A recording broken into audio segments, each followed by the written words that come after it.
ನಮಸ್ತೆ. ಈ ಒಂದು ವಿಷಯನ ನಾನು ಡೀಟೇಲ್ ಕ್ಲಾಸಸ್ಸಲ್ಲಿ ಎಕ್ಸ್‌ಪ್ಲೇನ್ ಮಾಡಿದ್ದೆ. ಬಟ್ ಸಿಂಪಲ್ಲಾಗಿ ಒಂದು ವೀಡಿಯೋಗಳು ಮಾಡಿ ಅಪ್ಲೋಡ್ ಮಾಡ್ತೀನಿ. ಲೆಂಥಿ ವೀಡಿಯೋಸ್‌ಗಳ ಅವಶ್ಯಕತೆ ಇಲ್ಲ ಅಂತ ಅನ್ನಿಸ್ತಾ ಇದೆ. ಆ್ಯಂಡ್ ಮೋರ್ ಓವರ್ ಟೈಮ್ ತುಂಬ ವೇಸ್ಟ್ ಆಗ್ತಾ ಇದೆ. ಟೈಮ್ ವೇಸ್ಟ್ ಆಗೋದು ಬೇಡ ಅಂತ.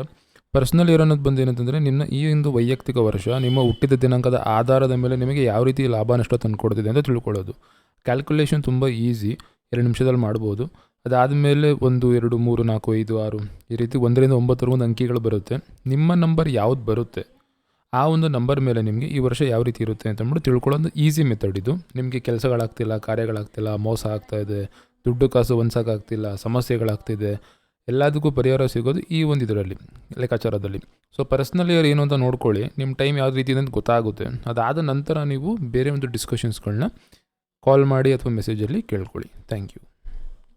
ಸೊ ಮೊದಲನೇದಾಗಿ ನಿಮ್ಗೆ ಏನಂದರೆ ನಿಮ್ಮ ಡೇಟ್ ಆಫ್ ಬರ್ತ್. ನಾವೇನೇ ಕ್ಯಾಲ್ಕುಲೇಷನ್ ಏನೇ ಲೆಕ್ಕಾಚಾರಗಳಾಕಿದ್ರೂ ಕೂಡ ಈ ಒಂದು ಹುಟ್ಟಿದ ದಿನಾಂಕದ ಮೇಲೇ ನಿಂತಿರುವಂಥದ್ದು. ಸೊ ನೀವೇನು ಮಾಡ್ತೀರ ಅಂದರೆ, ನಿಮ್ಮ ಹುಟ್ಟಿದ ದಿನಾಂಕ ಏನಿದೆ ಅದರಲ್ಲಿ ಹುಟ್ಟಿದ ದಿನಾಂಕದಲ್ಲಿ ವರ್ಷ ಯಾವ ವರ್ಷ ಇದೆ, ನಿಮ್ಮದು ಹುಟ್ಟಿದ ವರ್ಷ ಬಿಟ್ಟು ಯಾವ ವರ್ಷಕ್ಕೆ ನಿಮಗೆ ಭವಿಷ್ಯ ತಿಳ್ಕೋಬೇಕು ಆ ವರ್ಷನ ಬರೀತೀರಾ. ಯಾವ ರೀತಿ ಅಂತ ನಾನು ನಿಮಗೆ ತೋರಿಸ್ತೀನಿ, ನಿಧಾನಕ್ಕೆ ನೋಡಿ. ಈಗ ನೋಡಿ, ಹುಟ್ಟಿರೋ ದಿನಾಂಕ ಮತ್ತು ಹುಟ್ಟಿದ ತಿಂಗಳೇನಿದೆ ಸೇಮ್ ಇಟ್ಕೊಂಡು ವರ್ಷ ಏನಿದೆ ಅದನ್ನು ಮಾತ್ರ ಈಗಿನ ವರ್ಷನ ಹಾಕ್ಕೊಳ್ಳಿ. ಆಯಿತಾ? 2024 ಹಾಕಿ. ಅದಾದಮೇಲೆ ಅದನ್ನು ಸಿಂಗಲ್ ಆಗಿ ಕೂಡಿದಾಗ ಒಂದು ನಂಬರ್ ಬರುತ್ತೆ. ಆ ನಂಬರ್ನ ಲೆಕ್ಕ ಹಾಕಿ.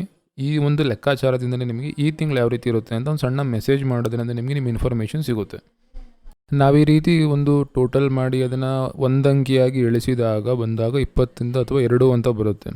ಸೊ ಈ ಒಂದು ಡೇಟ್ ಆಫ್ ಬರ್ತಿಗೆ ಈಗಿನ ವರ್ಷ ಬಂದು 2024 ಪರ್ಸ್ನಲ್ ಇಯರ್ 2 ಅಂತ.